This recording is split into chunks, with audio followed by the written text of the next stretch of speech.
So this exercise is related to paper 6, 4 extension questions, and we'll do question 1 from this. The points which you should remember, like for a fair comparison, what are the parameters that should be kept constant? What are the precautions for these experiments when we are measuring our extension or the length or the change in the length? So the first question, a student investigates the stretching of a spring. You can see the student investigating how the spring stretches. And figure 1.1 shows the apparatus. A 0 centimeter mark is there. A meter rule is beside the spring. The meter is clamped in a position near to a spring. Write down the scale reading in millimeter. It's a meter rule. Meter rule maximum it can measure 100 centimeters. So this is in centimeter. Like 44 is not millimeter. 44 is centimeter. Because it's 100 centimeter marks are there from zero, like start till the maximum, that is 100. So we have to convert into millimeter. Write down the scale reading in millimeter from a meter rule at the top and at the bottom. So you can use a screen annotation. Just a minute. You can use a screen annotation now. So what is there at the top and what is there at the bottom? It's not exactly at 44. It is 43.9. This point, if you see the top reading, it's not at 44. It is above 44. So it is like 43.9.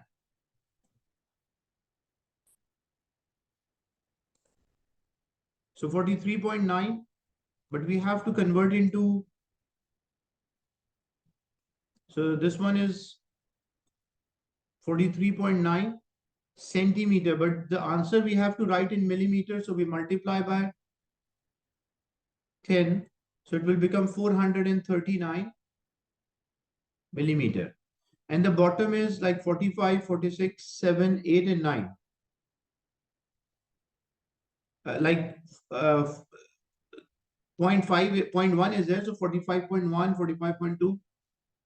This is 1, 2, 3, and 4. So 45.4. So 45.4 centimeter, when we multiply by 10, it will be millimeter. So 454 millimeter. So the two values are correct.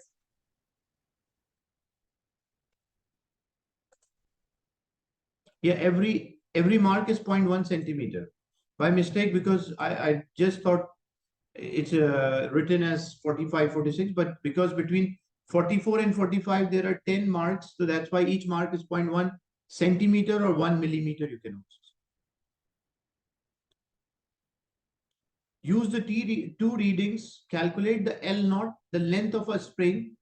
So what will be the length of the spring? If one of the value, if the top reading was 439 and the bottom reading is 454, what is the length of this spring? How long this spring be? If one is 439, another one is 454. So the length of the spring, basically we take a difference. So L naught, and what we have to do, it is 15. So what we have to do, we have to write this 15 in table where L is equals to 0. So in the question when load is 0, we have to write here. So we will write 15 here. So 15 millimeter, the length. The next part,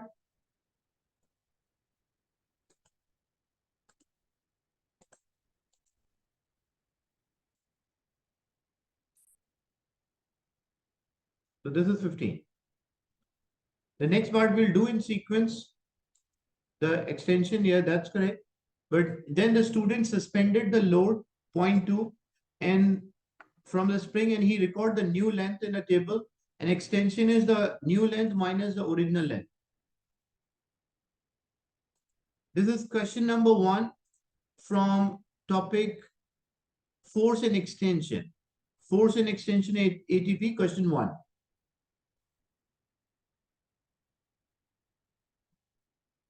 So we have to complete the column heading. and we have to complete the extension. So what will be the extension here? It was originally 15 and now after 0.2 it's 17. So how much is extension? So that's equal to 2. So 2 is the extension.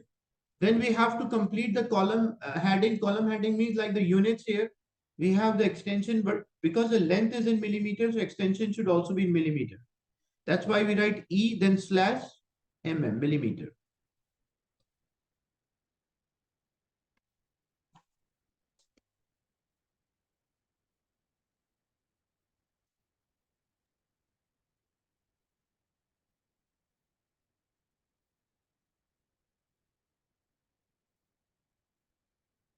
Whenever a question is there, complete the extension column heading.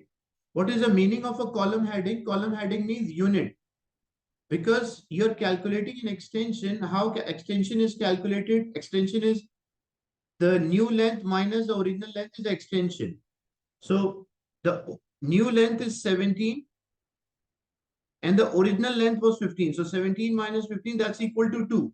But what about the unit? Because the length was in millimeter, so extension should also be in millimeter. So that's why we write just the unit as millimeter. If length was in centimeter, extension will be in centimeters as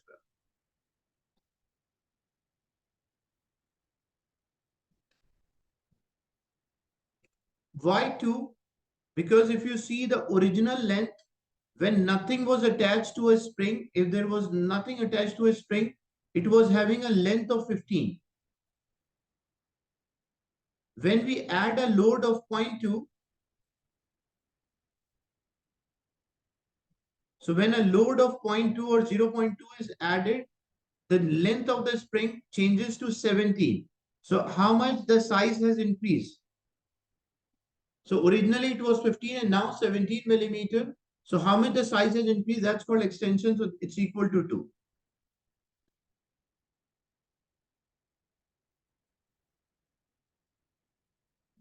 The next one, we have to plot a graph for extension in millimeter and load in Newton, and load should be on x-axis and extension on y-axis. So first thing, important thing is selecting a scale. The most important part is selecting the scale. For the how to select a scale, because you check the minimum and the maximum value.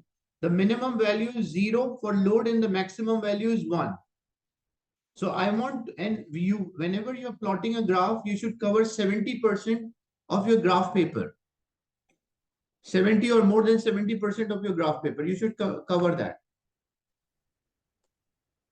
And load is on Professor, can it x-axis. be 0.05? The smallest value 0.05. Yeah, it can be. I will select a scale here. See, if so, minimum value is 0 and the maximum is 1. So after every 10 boxes, or after every 5, because I should know the number of the boxes. Like example here, 1, 2, 3, 4, 5. So example, this I took as 0.1. Then another 5, 1, 2, 3, 4, 5. I took 0.2. Then another 5, 1, 2, 3, 4, 5. I took 0.3. Then 0.4. Then 0.5. 0.6. 0.7. 0.8. 0.9. 1, 2, 3, 4, 5. 1.0 or 1. You don't have to draw an arrow. I just draw an arrow to show that this is an x-axis. So x-axis, we will label the x-axis and then I will write. You just have to mark the points here, like after every 5 boxes equal to 0.1. And because my scale cover about more than 70% of the axis, it means this is a right scale. Whenever you select a scale, your scale should cover 70% or more than 70% of the axis. And then you write Newton because the x-axis you have Newton and the unit like load is there and the unit is Newton. So L/N. L is the quantity which you plot here and N is a unit that is in Newton. Is it clear this part? Yes, sir, clear. So here I have 0.1, then after 5, 0.2, this will be 0.3, this was 0.4, 0.5, 0.6, 0.7, 0.8, 0.9, and 1.0. So I have the axis. Yeah, each is representing 0.02 Newton for one block. That's right. So we label the x-axis, and when you label the axis, you should mention, like example, this is load is there and the unit is Newton. And better draw a line. A line should be there on the axis, like representing our x-axis. So draw a line here. You can make an arrow, that's also fine, but without arrow, it's also okay. Now for y-axis, I have to make extension. The minimum value is 0 and the maximum is 13. So I have to extend my scale. Minimum I need 0 on my scale, and the reason for making a line is just to identify the axis. That horizontal line is x-axis and the vertical line is y-axis.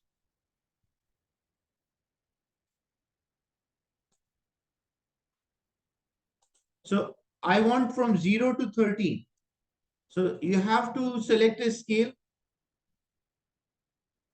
If you select, like example, 10 boxes equals to 2. If I select 10 boxes equals to 2, so like this will be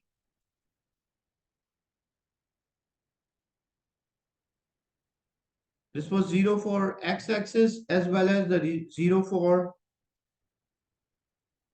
the y-axis. Then 10 boxes equals to 2. So 1, 2, 3, 4, 5, 6, 7, 8, 9, 10. I just missed count maybe.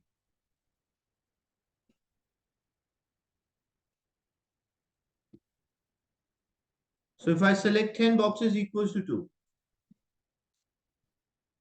then another 10 boxes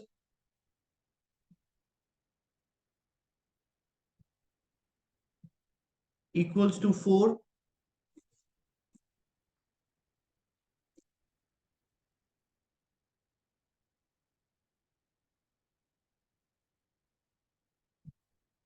Then 6.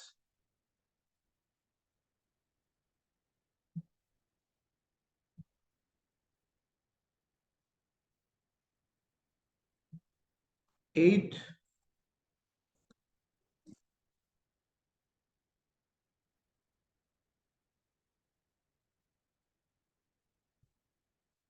10,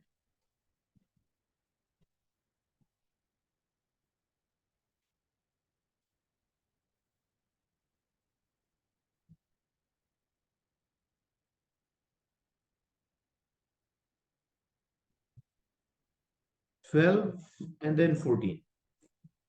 So means I have my scale and I'm covering about 70% of the graph paper with my scale. So that's also correct.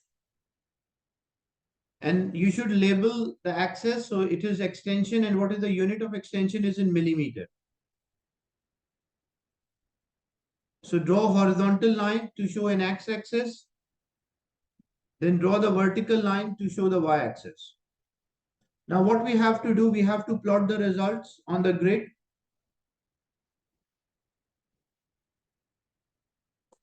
So we have to plot this results on the grid. Now the values, I will rewrite the value here so I don't have to scroll.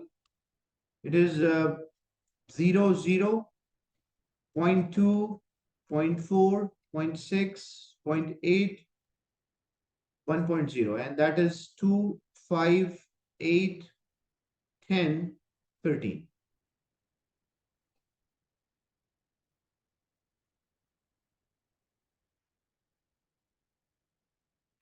No, you cannot put the exact value on the graph. That is totally wrong. The way to plot a graph is not to, like, it's not like you see 15 and you write 15 on it, or you see 2, you write 2. That's the wrong way of plotting a graph. For a graph, you select a scale, then you find the points on the graph and then match those points and draw a line of a best fit.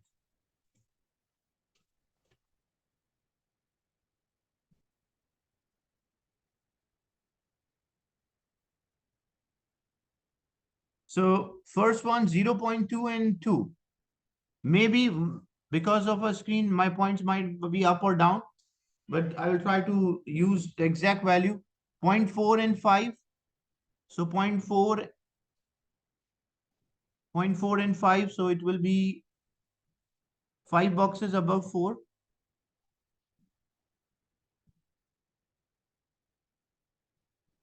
Then we have 0.6 and 8. So this is 0.6.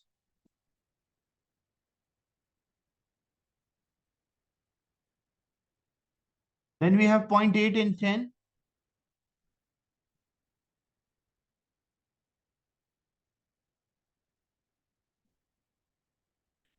And then we have 1.0 and 13.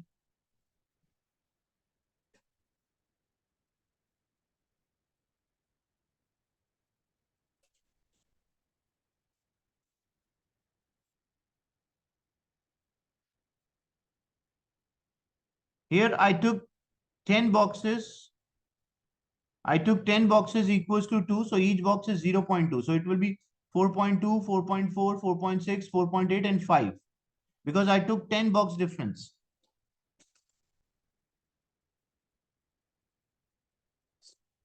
So that's why 5 boxes equals to 1. And then 1 and 13, or 1.0 and 13.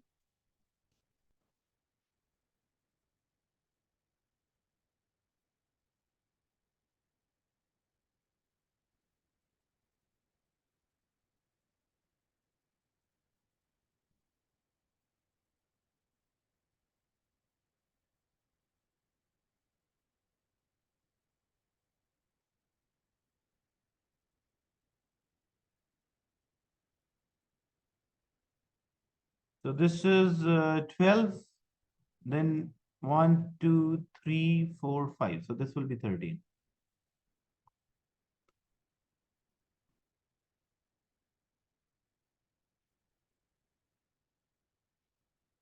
So what we will do, because we know force and extension are directly proportional, so we'll plot a line of a best fit, and it should start from origin because the first point is 0, 0. That is also you have to mark. The first point on the grid is 0, 0. So that's the first point. So we'll draw a line of a best fit. Line of a best fit means like number of the points above and below should be same. As you can see here, when I draw the line, if 2 points appear to be above, 2 points appear to be below, and one of the point is lying on the line.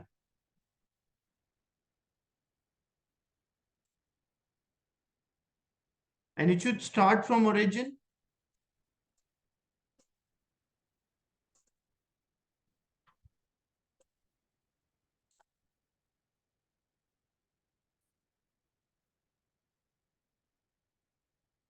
So after marking a point, what we did, we marked the point because we have the load and extension. So this was a load and this is extension. So line of a best fit means like you should draw a line. It's not like you should have maximum number of the points on the line. It's like number of the points which are above the line and below the line should be same for a line of best fit. So you can see these 2 points are above the line. These 2 points are below the line. And one of the point is lying on this.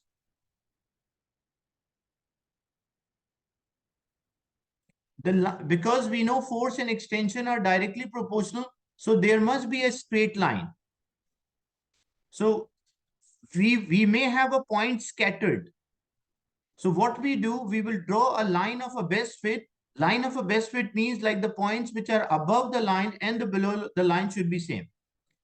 You cannot do point to point. This type of graph is not acceptable at all in physics. That what student usually do is joining one point, then the next point, then next point. This is totally wrong. This is not at all how we plot any kind of graph. This is not this freehand graph only we do like this, but freehand graph normally it is a curve. But as we already know that the force and extension, it should be a straight line because force and extension are directly proportional. So how we plot a graph for force and extension, it should be a straight line and starting from origin.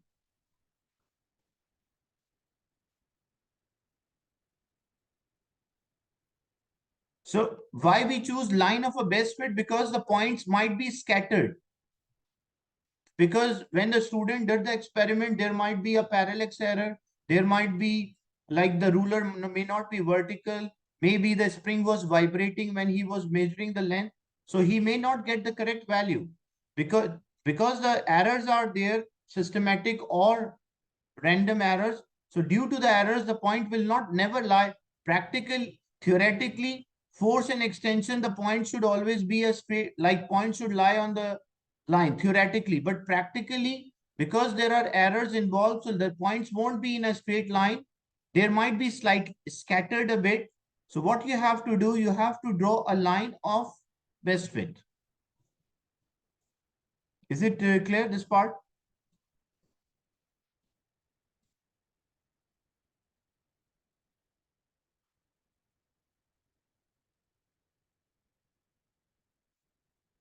How you can identify that scale, which point you should, you have to place a ruler or the scale, and it's not necessary you touch the last point. It is not necessary you touch the last point. The line of when you place your ruler or the scale and you try to, like example, if I draw a line like this, is this a line of best fit? Yes or no? Is this look a line of a best fit?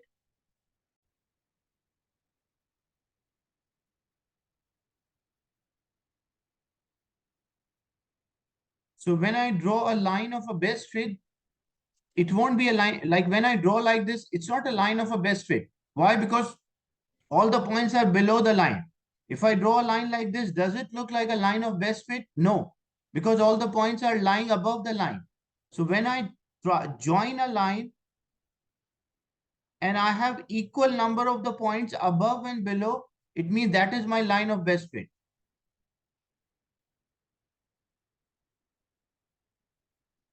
And it's not necessary that we should join the last point. Even last point can be above or below.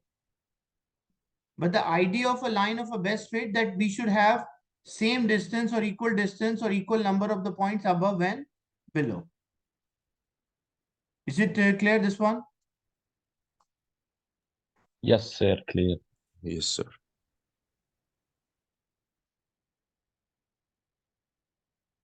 The next part after plotting a graph. So that is the only part, like we just have to plot a graph. Sometimes they ask to calculate the gradient as well, but not in this one. So we don't have to.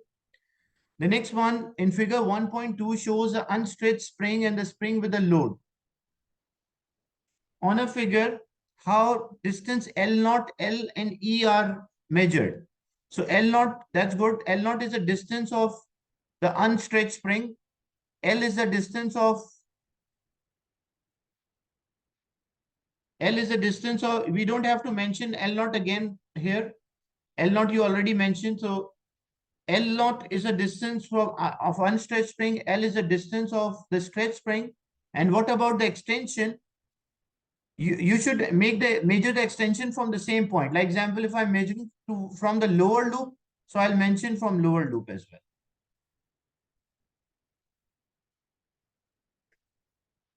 So this will be the extension, how much increase in length. Is it clear, this one?